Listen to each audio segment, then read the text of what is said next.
No rules, not in art and not in life. Even if my memory and my mind was affected by the abuse, my soul wasn't affected. And I believe it's my soul that was creating these quilts.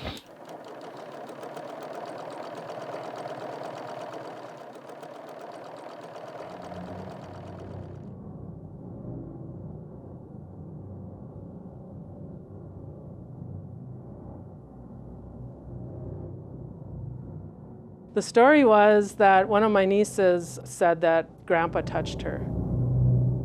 He had to be on the sexual predators list. The other part was he couldn't come back to Michigan for 2 years. And at that time, it rang a bell in me somewhere deep that I too had been touched by him. My abuse happened in the mid-60s to mid to late 60s. And my niece, her abuse happened in 2004. So you're looking at a 40-year reign that he had, and that so many people knew. Here's what's really sad.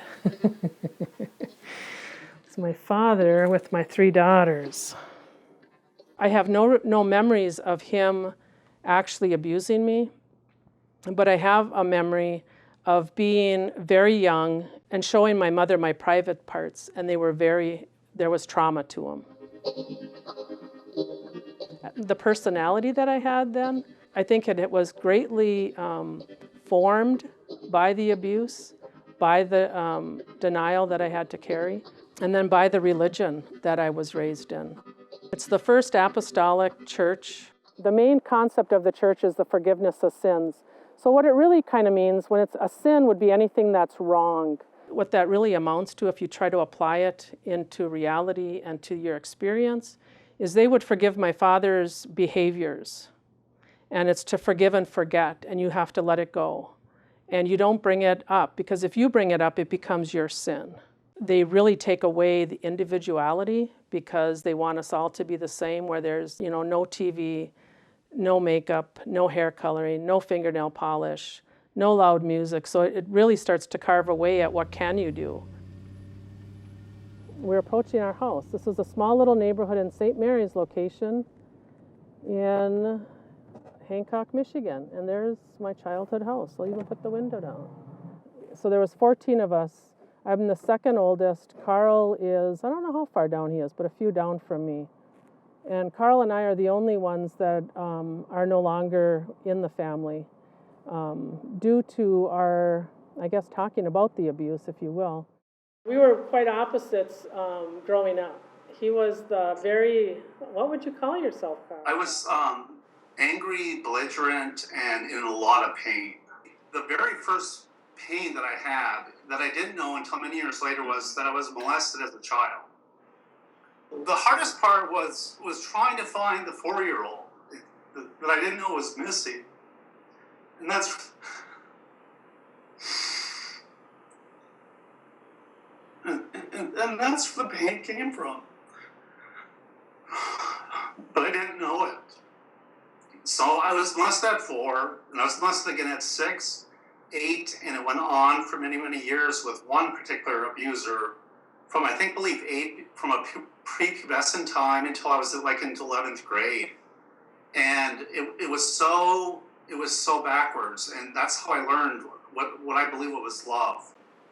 So anytime you're doing different than the religion or different than the family, it's really frowned upon, and they will excommunicate you. I shouldn't be the odd character out, and I shouldn't be labeled as that I have a problem. And if they were to look at me as being a hero, to walk away from abusive people and to try to keep your children away from abusive people, maybe more people would walk away. It was to be traumatized by the truth and to realize that you've been living with a brain, if you will, that's totally wrong. Nothing is wrong out here.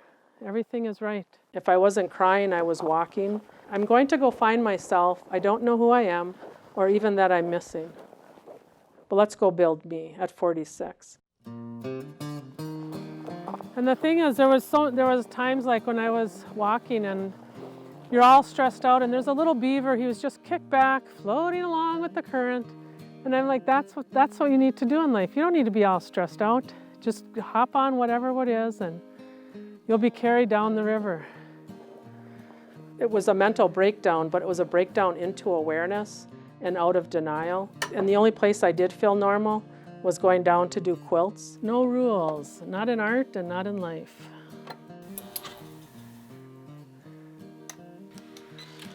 And then just start is what I would do. I could be freely me down here. Free expression. I could take the colors I wanted, the design I wanted. It didn't pertain to any religion. It didn't pertain to any family.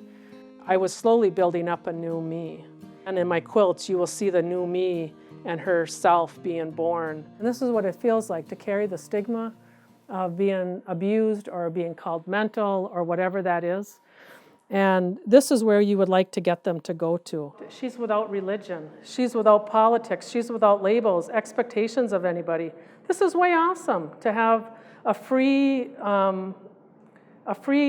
head where you're not trapped in anything. If you're doing art therapy, it actually is healing you in a way that is not so scary. It's showing you, like in metaphors, but in art metaphors, where you are. Yeah, to get my license plate. We're at Copper Country Mental Health, and you know what? I thought, what better place to put these quilts, because they will, first of all, they're for the people who are a lot like I am. My intentions are for them to inspire them and to give them hope and to show them there's a real happy spot. If you push through and keep working on what you're working on, you would see that first lady was really small. She was about this big, and she was on a huge background, and she was stuck like this. Her arms were out, but I loved my lady. I just loved that lady. Well, she grew, and she grew, and then it dawned on me, oh my God, that lady is me. That's what I love. I love that lady, and I love me, and I love that sense of me that I am. All of a sudden, that we're all together now, me and my lady. Art and the lady becoming one. I love this lady more and more. One day I discovered that this lady was me, and loving her, I was falling in love with me. And that's really crucial, I think, because I think a lot of the people who are abused is you don't have a really good sense of self, and the only self you know is it's not something that you would love.